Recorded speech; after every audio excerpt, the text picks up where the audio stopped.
morning!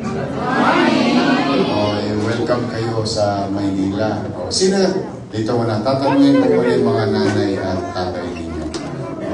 Kanina may lola, pero most of you is nanay at tatay. Taas ang kamay na nakapunta sa Manila Zoo nung bata sila. Ayun. At least marami akong testigo. So, sa mga nakapunta dati, naalala nyo yung dating Manila Zoo. Kamusta naman? Okay naman. O, ngayon, ano naman ang masasabi nyo sa bagong Manila Zoo? Mas maayos. Mas maayos para sa mga hayop. Kasi, your city government, capital of the country, we wanted to heed to the call of animal care also. Kaya gumawa kami ng mga pasilidad at binago namin buo coast to coast. This entire Manila Zoo, talagang binago namin ito na mas pinalaki namin yung mga lugar ng mga animals. At the same time, as much as we can, of course, these are some of them wild animals, no? So kaya kailangan medyo sana laging ligtas ang ating Manila Zoo. Lalo na pag nakita nyo yung may konting flooding doon sa area doon. Nandoon yung may hawak ng flood control. Laki na yun. Nakita niyo ba? Naku, magugulat kayo. Talagang malaki-malaki na. Doon siya. Sa sobrang laki niya, baka hindi niya na nagagapang yung sarili niya. But I want you to enjoy sa mga nakapunta na dati at ngayon naman. At sa mga bata, ay lagi kayong welcome sa Maynila. Kayong magdadalawang isip na kahit saan lugar pa kayo, you're always welcome. Nabanggit na ni Vice Mayor Chi, we are trying to improve. During my first term, 2019-2022, ang aming mga eskwelahan dito is vertically improved. Sabihin, inaabatan namin yung paglago ng populasyon kung saan magdidemand ng space. In the case of City of Manila, and most likely Metro Manila, kaya ang aming mga eskwelahan dito, marami kami na itaguyod na 10-story, fully air-conditioned public school. Pag nakita niya sa Manila Science, sa Albert, sa Almario, ngayon, tutuloy ko yung Magsaysay, hopefully. At gusto ko ma-achieve ng Maynila o ninumang local government unit yung teacher-student ratio that is universally accepted. Kasi mas tama lang ang dami ng bata sa classroom, mas maaliwalas, mas maginhawa, at mas madaling makapag-focus ang teacher at estudyante. Yun ang aming aspiration. Dreams for our mga batang Maynila. Sino nag-aaral sa public school? Public school? Sa private kayo? Sa public school kayo? Bakit ko yung tinanong? Kasi mga bata, siyempre, alam mo naman ngayon, ang panahon ng social media ay maraming ipinapakitang magagandang bagay. It works both ways. Negative or positive. Depende sa discernment ng tao yan. But, I just like you to inform you gusto ko lang mapaalam sa inyo. Alam niyo ba mga bata, ako ay produkto 100% full-blooded product of public education system. Para lang ko, una, nung kasing-edad niyo ako, yung mga nanay niyo inabot to, tulungan center, na mas kilala na ngayong daycare. Noong araw, may ginagawa ang gobyerno sa mga bakanting lote kung saan nagtatayo ng tulungan center. Ang tulungan center ay merong livelihood, may some sports activities, and school like for daycare. Yun ang aking doon ako nag-umpisa. Tapos nung nag-7 anyos na ako, qualified na ako to enter into primary school. Kasi noong araw, para mag-grade 1 ka, kailangan 7 years old ka. Yun yung Rosauro Almario Elementary School. Ang sabi nila, ang Rosauro Almario Elementary School ay mababang paaralang Rosauro Almario. Nagtataka ako, nung bata ako, yung pumapasok ako, paano naging mababa? 8th floor to. Then, pagka-graduate ko ng elementary, ako ay nag-aral sa Tondo High School. High naman talaga kasi 4th floor na. Kaya ko yung sinasabi, mga bata, it is not only about the institution of the school. It is always about you. Okay?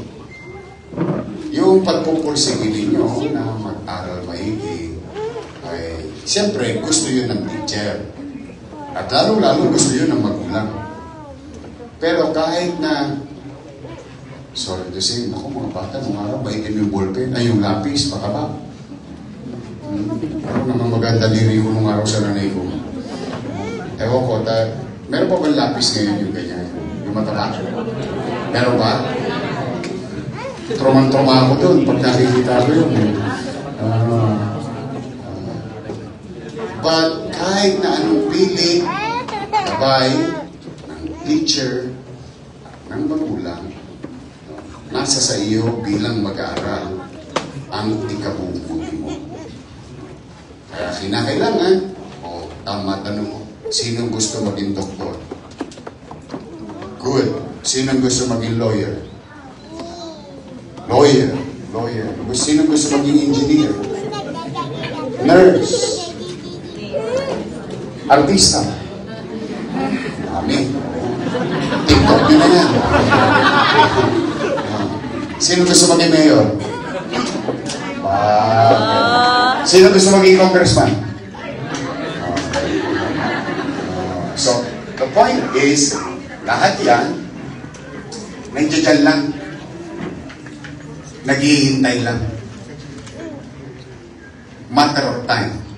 But, you will not arrive there by just sitting around playing with TikTok and ML or any other unproductive things utilizing your free time. So, anong punto ko mga bata? Noong araw, i-share ko sa inyo ito ha, kasi minsan nagtatampo tayo sa nanay natin. Nagtatampo tayo sa tatay natin pagka hindi tayo nabibigyan, nabibigay yung gusto natin. Ang araw, pag-uwi ko sa eskwela, kasi edad ninyo ako, pagdating ng alas 2, alas 3, load 2. Tulog ka na! Mali! Para tumangkad ka! Tulog. Tapos, pagdating ng mga alas 4, gising, papaalam ako, maglalaro ako sa labas. Alam mo naman kami, galing kami sa isang challenging community, ang labasan namin ay laruan namin. Labas, tapos bago magtiklop ang araw, kailangan umuwi. So, pag hindi na makakalaro bukas. Tapos, patutulog ng maaga, gigising ng maaga, papasok sa eskwela, May baon o wala, tuloy ang pasok. Mas madalas na walang baon. Kaya yung classmate ko, habang chumichicha, during recess, kunwari ako, bisibisihan. Kasi, recess, sila lang ang kumakain. But I don't mind. Why? Kasi, gusto ko maging kapitan ng barko. Gusto ko maging seaman. Kasi, seaman ka, yayaman ka. Kasi mga kapitbahay ko naging seaman, naging bato yung bahay nila. Although squatter pa rin kami. Kaya naging bato yung bahay, tapos may angkla. Sa labas, tayo na kami nakakarinig. Mga batang 80s talaga, nandito. Pag babae ka naman, punta ka ng Japan. That's the way to do it. I mean, that's reality of a particular community. Now, gusto ko maging kapitan ng barko. That's why, ito you can check. Alam nyo, nung nag-grade 1 ako, nasa dulo ko ng walang hanggan. Section 23. Dulo na yun. Pero, dahil sa gabay ng nanay ko, saka nakikinig ako sa nanay ko, sabi ko takot ako sa nanay ko. So, nakikinig ako lagi sa nanay ko kung ano ang sinasabi niya. Aral ako ng aral, lahat ng asignatura, ginagawa ko, from section 23, naging section 11 ako. Pagkayari, nung grade 2 ko, na-first honor naman ako. Ang tanong, matalino ba ako? Malamang hindi. Pero, masipag ba ako mag-aral? Malamang. Kasi siguro hindi ko naman makukuha yung first honor kung hindi ako magaling sa quiz, sa short test, sa long quiz, periodical test. Paano ko naman sasagot yun? Kasi imbis na walang kapalarakan, yung gagawin ko, bubuksan ko yung aking kwaderno. Mag-aaral ako. And before you know it, because it became a habit, no? Naging habit na siya, naturally, muscle memory. Kasi yun na yung ginawa mong habit, kasi gusto mo maging kapitan ng barko, and the only way to do it is kailangan pag-aaral ako mabuti. And so on and so forth. Hanggang first honor, second honor, at nagagalit pa ang nanay ko. Pag nag-first honor ako, pinagagalitan ng nanay ko. Sabi sa akin ng nanay ko, ang French word niya, sabi ko sa iyo, mag-aral ka lang. No. Nag-aral naman po ko eh. Ngayon, first honor ka pa. Kano ko matutuwa naman? Kaya pala nagagalit nanay ko kasi kinausap siya ng teacher ko, si Mrs. Neceste, na kailangan bumili ng long sleeves. Kasi aating ako ng recognition day. Dahil bibigyan daw ako ng gold medal. Yung problema, di ba sabi ko sa inyo kanina, wala akong baon. Bakit kami wala baon? Walang? At tapos binili pa long sleeves. Buti na lang, meron ng medyo kasing idaran akong babae, kasing size ko. May long sleeves siya. Nahiram ko. Kaya lang, tanong nyo sa nanay nyo to, mga batang hindi, shout out. Yung long sleeves sa mga babae ng araw, may rapos. Kaya, naglalakad ako sa Kaditingan Street, no? All the way, naka-rappers ako. But anyway, my mom was proud. And, happy naman siya. Alam niyo kung gano'n siya ka-proud. Siguro yung eskwelahan ko, kulang-kulang mahigit 1 kilometro, kulang-kulang 2 kilometro. Araw-araw nilalakad. No? Hindi naman niya pinuhubad yung medalya. Huwag mo tatanggalin eh. Dinisplay ako habang naglalakad pa uwi. No? Now, nakagraduate ako. Tapos ko high school ko. At wala akong alaga-alaga. In fact, mga bata, ito, lalo na kayo, mga teenager. Ito, mga teenager. Pati, ano na, Christmas party. Mga Christmas party, yung mga prom-prom. Yung sa third year. JS, junior, senior. Alam niyo ba, umaatin ako nun. Ang suot ko, YDT t-shirt. Naalala niyo yung YDT? Youth Development Training. Your PE t-shirt. Yun ang t-shirt ko. Pero yung mga ataps, yung mga kaibigan ko, ay, nakapandin lahat yun. Naka-return. Topsider. Top swats. Nakabili ba kayo ng top swats? Swerte nyo naman. Kasi si Mikey Kuwangpo nun, sikat na sikat nun, si Mikey Kuwangpo. Bago naging Lea Salonga yung swats, si Mikey Kuwangpo nun. Lahat yun, pandi. Swats, top swats. So, ako wala, t-shirt. O kaya mga bata, malamang sa hindi, mapapasted din kayo. Kayo mag-alala, hindi kayo nag-iisa. Ako, multi-basted. Pero ngayon, sabihin ko sa kanya, ako nga pala yung sinaing mo.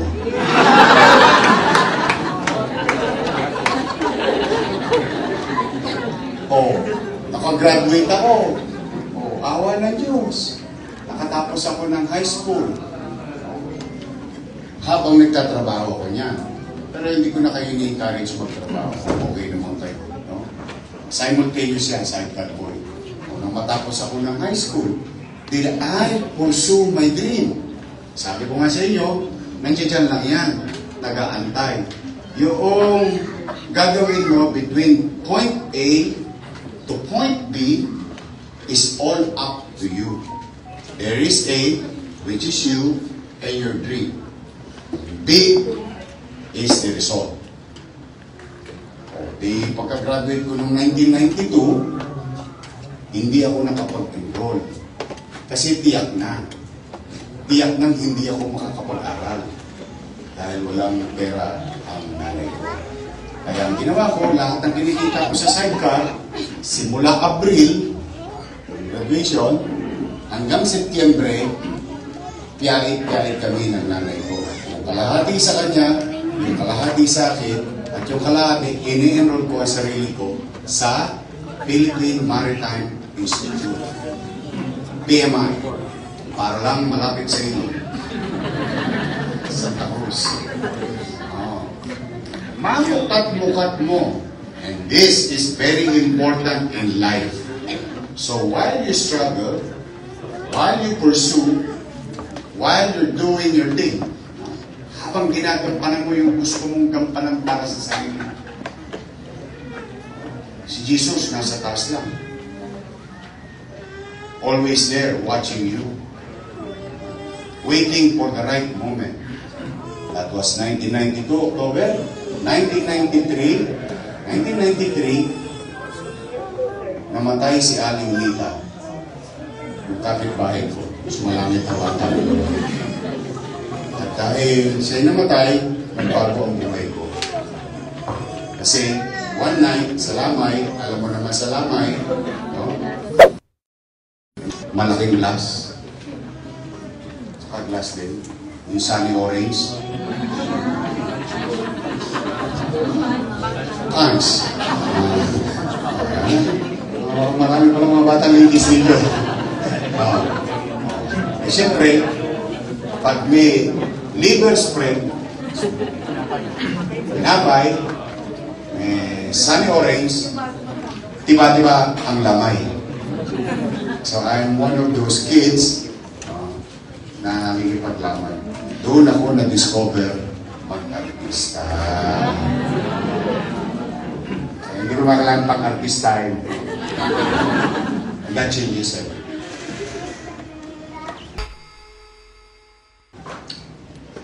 Did I do something about it? No.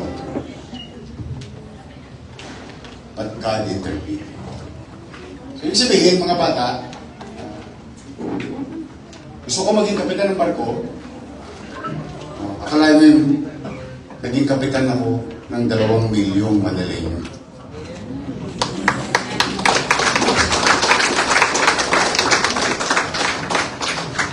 So, kaya, after this story, you may be feeling, maybe, may nararamdaman kayo, parang wala akong laruan.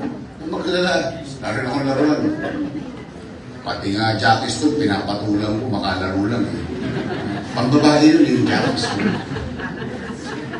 Tapos kuweba.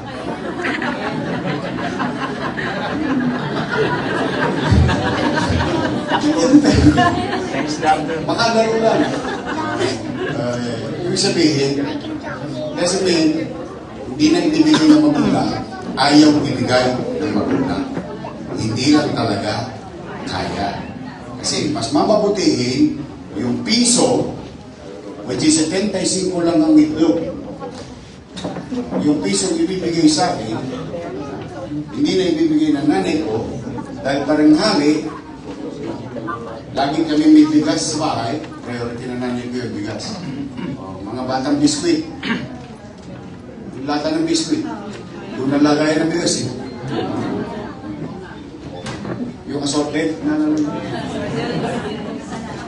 kasi yung piso, bibili mo itlog, ipiprito, yun ang kulang ko sa tanghalian. So, minsan mga bata, baka lang magtatampo kayo sa inyong mga magulang, bakit hindi kaya ibigay na? Talagang ganun ang buhay.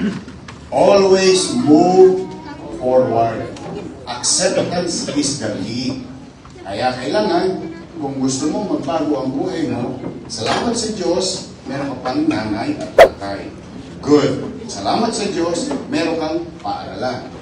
Good. Salamat sa Diyos, meron kang damit. May masisilungan. At paminsan-minsan, swerte nyo nga lahat pa kayo dito, halos nakaselfon. So there are so many things to be grateful. Marami pa tayong bagay na dapat ikalugod, ikasaya, na dapat natin ipagpasalamat. All we have to do is to appreciate. When you appreciate things, mas masasayahin kayong bata. Kaya, huwag malulungkot pag wala. Ang mga bata. Naalala yung kanta. Pinatulang ko rin yun. Kasi may sandwich doon.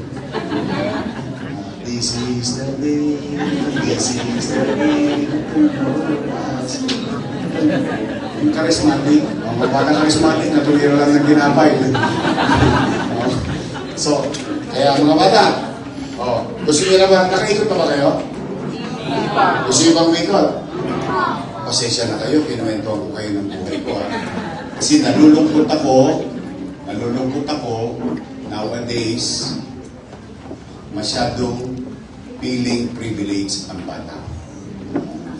Nalulungkot ako nowadays, masyadong because of what you are watching in your heart. Akala nyo lahat madali. Go back to reality. What you're seeing from this visual materials, it may be true. But how did they get it? That's another story. You can use it as an inspiration and as aspiration, but it is not your life. Your life is here in the real world. Don't ever live in the world of make-believe or Disneyland. Magandang Disneyland. But that is the world of make-believe. Reality is maraming pagsubok sa buhay. Kaya, kung gusto niyo lumigaya ang inyong buhay, umanap ka na. Tunay. So, kailangan lagi tayo masasayahin. Lagi tayo mag-appreciate. Lagi tayo magpapasalamat sa Diyos. Lagi tayo magdarasal. Dahil lagi may awa ng Diyos. Okay? So, mga bata, good luck sa inyo today. We, Dole, private sectors, your city government, DSWD, PESO, and all other agencies. We love you. We really love you. We are building something today. We are redirecting something today on a common purpose. To give something for the next generation. To develop something for you. Kaya ang aming bagay na responsibilidad ay aming gagampanan. Pero kayo bilang bata o sino man ay may responsibilidad din sa inyong kanino? Kanino? Sarili. You are responsible for yourself. Okay? So, good luck sa inyo. Have a nice day. I'm going to another event. But, again, all of you to the parents, children's, organization, and agencies, welcome po kayo sa Maynila.